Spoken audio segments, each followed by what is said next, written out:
Hi folks, welcome to day 36. Today we're going to be learning how to rationalize the denominator. Alright, so rationalizing the denominator is a concept that comes up when you're doing simplification problems of radicals that involve quotients. So last week we learned how to simplify something like the square root of 27 over 5, right? And you know that you have to simplify it using the quotient property, which is where you split it up into the square root of 27 over the square root of 5. And then you simplify each of those radicals independently, usually involving the product property, Remember, the product property is when you take your radical and you split it into the radical of two different things being multiplied together, right? Like 3 times 9 instead of the square root of 27.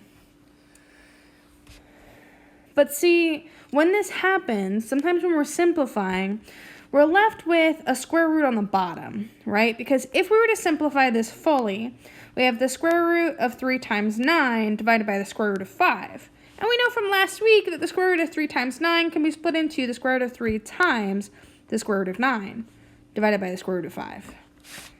But the square root of 9 is just plus and minus 3, right? So we have plus and minus 3 times the square root of 3 all over the square root of 5. And this plus and minus 3 came from that square root of 9. The square root of 3 is just being pulled over, so I don't want anyone to get confused as to, oh, where'd that 3 come from, right? Or why is there an extra 3? We learned how to do this part last week, right? We simplify, we start by taking our quotient, splitting it into two separate radicals, and then simplifying each radical independently. And last week, this would have been a perfectly acceptable answer. But mathematicians don't like that notation, right? So in math, we have to learn how to rationalize the denominator because we always want, right, our answer should always be a number times a radical. What we have right now is a number times a radical divided by a radical. All right, so math doesn't like it like that. It wants a number times a radical, so it can really easily see what your coefficient is and what your root or your radical is. That's really helpful because when it comes to more complicated problems, which you'll get to in advanced algebra, and even in geometry, you'll need to know how to properly have that just coefficient and just radical. All right? So let's talk about how we'd approach this problem. So in order to rationalize the denominator, what you have to do, well, first off, what does it mean, right? Rationalizing the denominator. What that means is you want to get rid of the radical in the denominator. So that way we have that coefficient, that number, times a radical as our answer. So in order to do that, we have to multiply the numerator and denominator by the radical in the denominator. All right, so let's take this example. We have plus and minus 3 times the square root of 3 over the square root of 5. So we have plus and minus 3 times the square root of 3 divided by the square root of 5. So if we wanted to simplify this, what we'd have to do is multiply the top and the bottom, the numerator and denominator, by the radical on the bottom. All right, so, because remember, anything divided by itself is just 1. So mathematically, all we're doing is multiplying by 1 because the square root of 5 divided by the square root of 5 is just 1. And 1 times whatever term you start with is that same term. So that's why this is really nice, or why it works mathematically. All right? So from here, in order to simplify, we're going to have to use the product property to combine our square roots underneath one radical.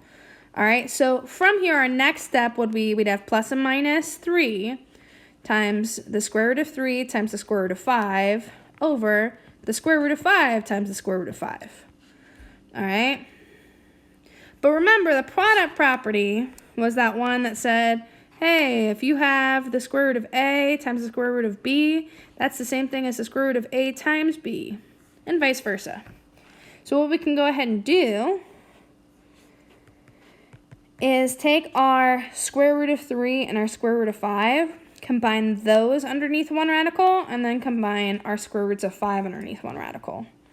All right, so we still have that plus and minus 3 out front, but then we have the square root of 3 times 5 on the top divided by the square root of 5 times 5 on the bottom.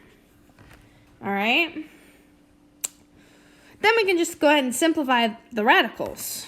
So 3 times 5 is 15, all right?